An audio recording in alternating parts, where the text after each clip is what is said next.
PM Modi ने की 41 coal block की नीलामी की प्रक्रिया शुरू। पीएम ने कहा कि भारत आपदा पर रोने वाला देश नहीं, भारत इसे अवसर बनाएगा। कोरोना संकट के बीच पीएम ने आत्मनिर्भर भारत होने का सबक दिया।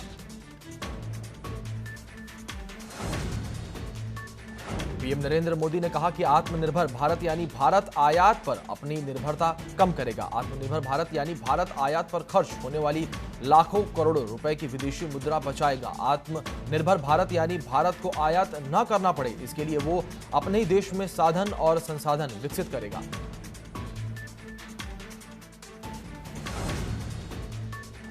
भारत 8वीं बार सुरक्षा परिषद का अस्थायी सदस्य चुना गया। भारत 2021-22 के कार्यकाल के लिए अस्थायी सदस्य चुना गया है। भारत को 192 में से 184 वोट मिले। सदस्य बनने के लिए भारत को 128 वोट की जरूरत थी, जो भारत ने आसानी से हासिल कर लिए। बता दें कि पहली बार भारत 1950 में गैर अस्थायी सदस्य के लिए चुना गया था।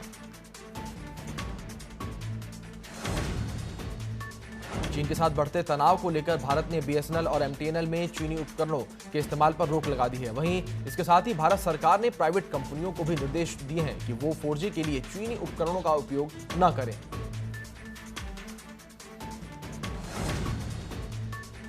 खुफिया एजेंसियों की सरकार से सिफारिश की है कि सरकार 52 चाइनीज ऐप बंद करे। ये चीनी ऐप सुरक्षा के लिहाज से असुरक्षित बताए गए हैं। इन ऐप की लिस्ट में जूम, टिकटॉक जैसे ऐप शामिल हैं।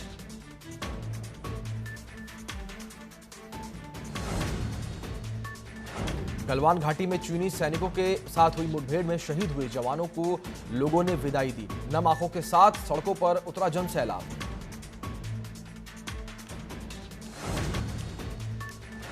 भारतीय सैनिकों के साथ चीन की झड़प को देखते हुए बीजेपी अध्यक्ष जेपी नड्डा ने बड़ा बयान दिया। नड्डा ने कहा कि 2 दिनों के लिए बीजेपी ने अपने सभी कार्यक्रमों को रद्द कर दिया है, जिसमें वर्चुअल रैली समेत सभी कार्यक्रम शामिल हैं।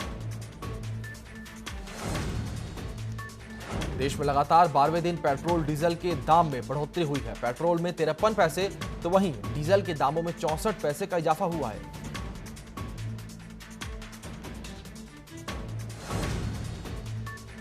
बाबरी विवादित ढांचा गिराए जाने के मामले में अडवाणी सहित 10 आरोपियों ने वीडियो कॉन्फ्रेंसिंग के जरिए बयान देने की इच्छा जताई, जिसके बाद एनआईसी वीडियो कॉन्फ्रेंसिंग की व्यवस्था करेगा।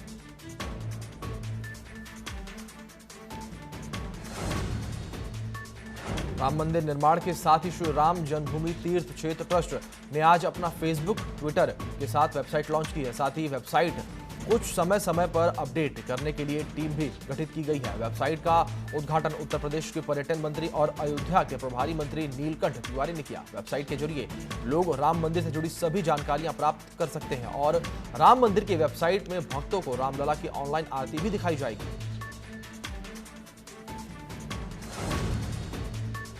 लखनऊ में सुशांत सिंह राजपूत के खुदकुशी मामले में अधिवक्ता प्रमोद पांडे ने सीजेएम कोर्ट में अर्जी डाली है। इस याचिका मामले में हाई लेवल जांच कराने की बात कही गई है। याचिका में सलमान, अमिताभ, करण जौहर, एकता कपूर के खिलाफ अर्जी दायर की गई है, जिसमें सुसाइड के लिए उकसाने का आरोप लगाया गया है।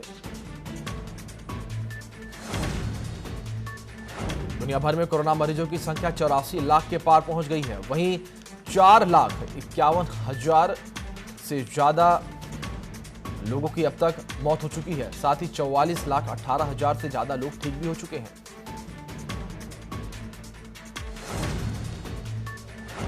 देश भर में कोरोना मरीजों की संख्या बढ़कर 3,66,000 से ज्यादा हो गई है। बीते 24 घंटे में देश में कोरोना के रिकॉर्ड 12,881 नए केस सामने आए हैं। वहीं अब तक 1,94,325 मरीज ठीक भी हो चुके हैं।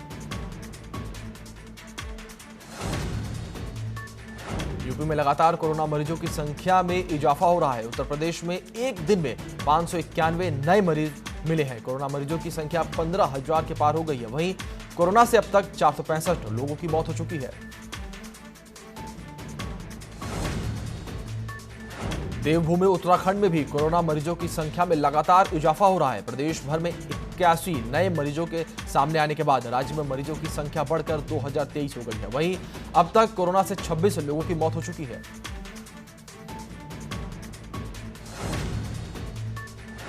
लखनऊ में 6 रेलवे पुलिसकर्मियों ने कोरोना को मात दी। ये पुलिसकर्मी लोक बंधु अस्पताल से डिस्चार्ज होकर पहुंचे, जहां उनका जोरदार स्वागत किया गया।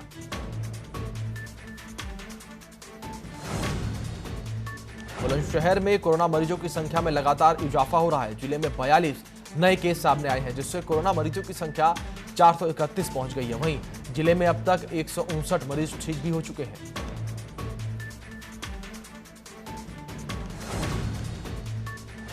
ताजनगरी आगरा में भी कोरोना का कहर जारी है। आगरा में 19 नए लोगों में कोरोना की पुष्टि हुई है, जिससे जिले में कोरोना मरीजों की संख्या 1107 पहुंच गई है। वहीं कोरोना से अब तक 892 मरीज ठीक भी हो चुके हैं, जबकि 69 लोगों की अब तक मौत हो चुकी है।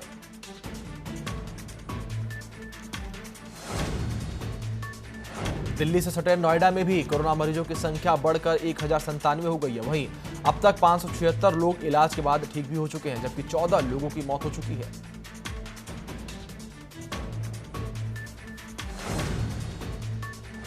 यूपी के मेरठ में भी कोरोना मरीजों की संख्या में इजाफा हुआ है। जिले में 25 नए लोगों की पुष्टि हुई है, जिससे जिले में कोरोना मरीजों की संख्या बढ़कर 728 हो गई है। वहीं अब तक कोरोना से 55 लोगों की मौत हो चुकी है।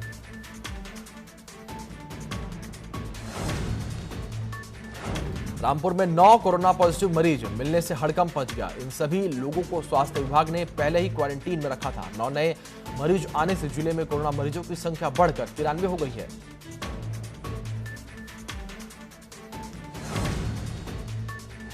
बांदा में पुलिस उप महानिरीक्षक का ड्राइवर कोरोना पॉजिटिव निकला। तो हालांकि गनीमत रही कि डीआईजी के पूरे परिवार की रिपोर्ट नेगेटिव आई है, लेकिन फिर भी सावधानी के तौर पर पूरा परिवार फिलहाल क्वारंटीन है।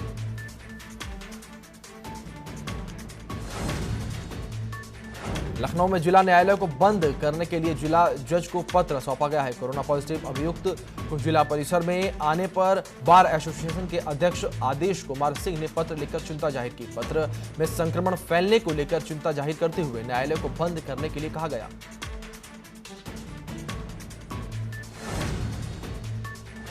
गाजियाबाद के लूनी कोतवाली में 28 साल के युवक की चाकू मारकर हत्या कर दी गई। फिलहाल युवक की पहचान नहीं हो पाई है। पुलिस ने ऑटो नंबर के आधार पर मामले की जांच पड़ताल शुरू कर दी है।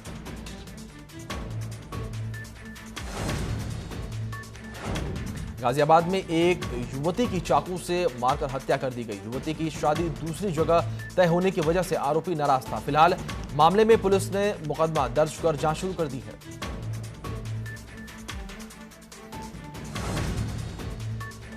ऋषिकेश में कृषि उत्पादन मंडी समिति के अध्यक्ष समेत 7 लोगों में कोरोना की पुष्टि हुई है, जिसके बाद कृषि मंडी को 7 दिन के लिए पूरी तरह बंद कर दिया गया है।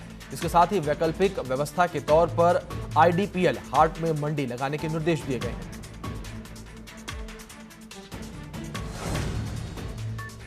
उत्तराखंड में सरकार द्वारा 10 दिन में पूरे प्रदेश के नागरिकों की हेल्थ स्क्रीनिंग करवाने के बयान पर कांग्रेस के प्रदेश अध्यक्ष प्रीतम सिंह ने पलटवार किया है। प्रीतम सिंह ने कहा कि प्रदेश में जो बड़ी संख्या में प्रवासी आए हैं, उन सब का तो सरकार अभी तक टेस्ट नहीं करा पाई है और 1 करोड़ 36 लाख लोगों की हेल्थ स्क्रीनिंग कराने की बात कर रही है सरकार।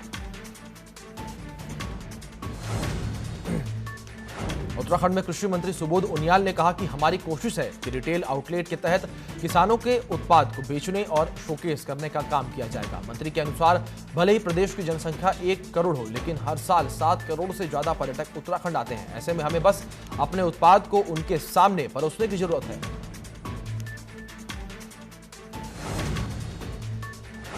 उत्तराखंड के उच्च शिक्षा मंत्री धन सिंह रावत ने कहा कि प्रदेश में सभी कॉलेजों को ई लाइब्रेरी के माध्यम से जोड़ने की हमारी कोशिश है, जिसको 30 जून तक पूरा कर लिया जाएगा। वहीं सहकारिता की 750 से ज्यादा टैक्स संस्थाएं हैं, जिन्हें भी कंप्यूटरीकृत करने के निर्देश दे दिए गए हैं।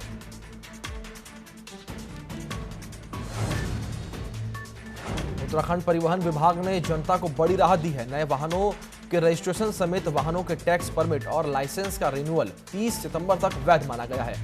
एआरटीओ देहरादून ने बताया कि वाहनों के टैक्स व लाइसेंस के नवीनीकरण समेत नए लाइसेंस बनाने हेतु 30 सितंबर तक छूट दी गई है। गाजियाबाद में गाड़ी खड़ी करने को लेकर 2 पक्षों में जमकर मारपीट हो गई। मारपीट का वीडियो सोशल मीडिया पर तेजी से वायरल हो रहा है।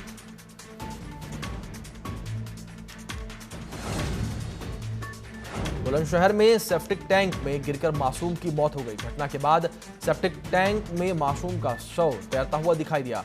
मायूस मासूम की मौत के बाद पुलिस मामले की जांच में जुट गई है।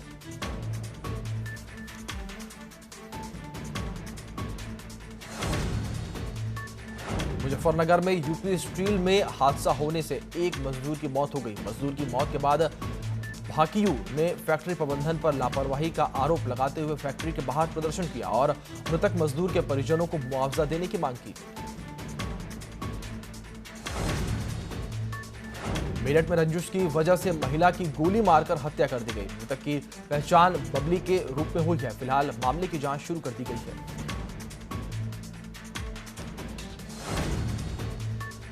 यूपी की राजधानी लखनऊ में पुलिस और बदमाशों के बीच मुठभेड़ हो गई, जिसमें दोनों आरोपी घायल हो गए। वहीं दोनों तरफ से हुई फायरिंग में एक सिपाही भी घायल हो गया।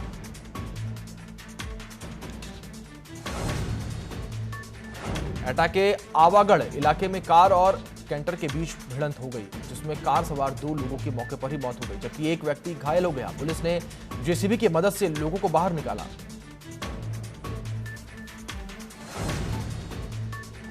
एटा में पुलिस ने लॉकडाउन के दौरान नियमों का उल्लंघन करने वालों के खिलाफ कड़ी सख्ती अपनाकर कार्रवाई कर रही है। वरिष्ठ पुलिस अधीक्षक ने बताया कि उल्लंघन करने के मामले में 188 आईपीसी के तहत अब तक 1600 अभियुक्त को गिरफ्तार किया जा चुका है। वहीं करीब 64 लाख रुपए तक का शमन शुल्क वसूला गया है।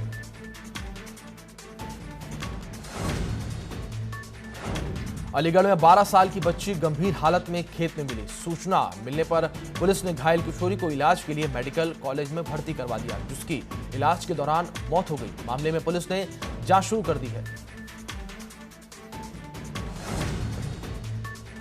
मुरादाबाद के पकवाड़ा इलाके में पुलिस और बदमाशों के बीच मुठभेड़ हो गई, जिसमें एक 50,000 का इनामी बदमाश गिरफ्तार हो गया। घायल बदमाश पर 12 से ज्यादा मुकदमे दर्ज हैं।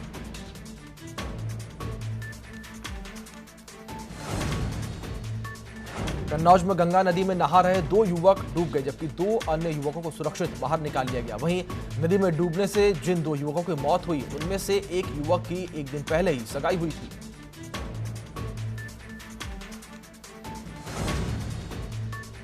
उन्नाव के डीजी अग्निशमन विभाग ने अग्निशमन परीक्षण केंद्र उन्नाव का निरीक्षण किया। डीजी ने फायर ब्रिगेड के जवानों के बैरक, मेस और अन्य गतिविधियों का जायजा लिया। वहीं अग्निशमन विभाग पहले चरण में जिले के 600 से अधिक युवाओं को चिन्हित कर उन्हें प्रशिक्षित सर्टिफिकेट देगा।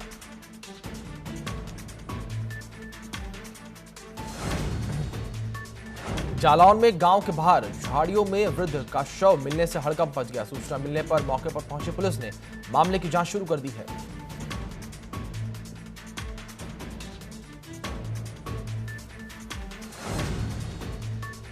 उत्तराखंड में पलायन आयोग की रिपोर्ट ने टिहरी जिले में पलायन की भयावह तस्वीर पेश की है। पिछले 10 सालों में ही जिले में 58 गांव तो पूरी तरह से ही खाली हो गए। 71 ऐसे गांव हैं जहां की 50% आबादी पलायन कर गई। करीब 90,000 लोगों ने अस्थायी या स्थायी रूप से पलायन किया। 19,000 लोग पूरी तरह से गांव छोड़कर चले गए हैं।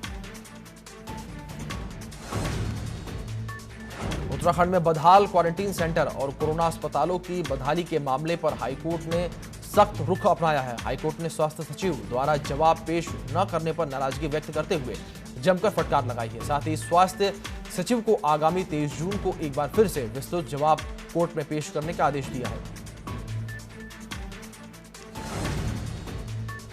उत्तराखंड में कोरोना वायरस से संक्रमित मरीजों को 10 दिन के अंदर अस्पताल से डिस्चार्ज किया जा रहा है, जिसके पीछे केंद्र की गाइडलाइन का हवाला दिया जा रहा है। ये तमाम मरीज घर पर होम क्वारंटाइन रहेंगे, लेकिन कांग्रेस प्रदेश अध्यक्ष प्रीतम सिंह केंद्र और राज्य सरकार की व्यवस्था पर सवाल खड़े कर रहे हैं। उनके अनुसार कोई बीमार है तो उसे पूर्ण स्वस्थ करने के बाद ही घर भेजना चाहिए, नहीं तो और लोगों के संक्रमित होने का खतरा बढ़ रहा है।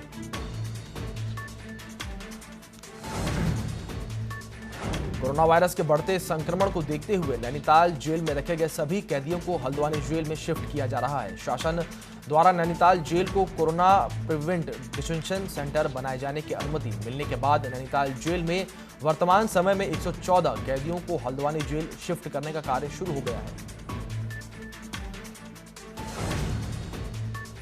लखीमपुर खीरी में एक ब्लैक कोबरा सांप के कोतवाली परिसर में घुस जाने से हड़कंप मच गया, जिसके बाद आनन फानन में सांप पकड़ने वाले को बुलाया गया। तब कहीं जाकर लोगों ने राहत की सांस ली।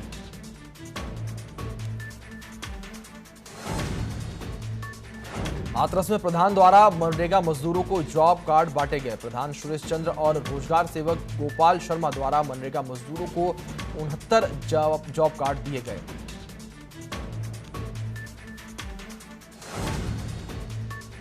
सुशांत सिंह राजपूत सुसाइड केस में कास्टिंग डायरेक्टर मुकेश छाबड़ा का बयान रिकॉर्ड किया गया है। उन्होंने कहा कि वे सुशांत को एक फिल्म में डायरेक्ट कर चुके हैं। ये फिल्म जल्द रिलीज होने वाली है। मुकेश ने उन्हें एक इंटेलिजेंट एक्टर बताया। मुकेश ने इसके अलावा कहा कि उनके सुशांत के साथ पॉजिटिव संबंध थे। उन्होंने सुशांत की हेल्थ को लेकर कोई बात नहीं कही।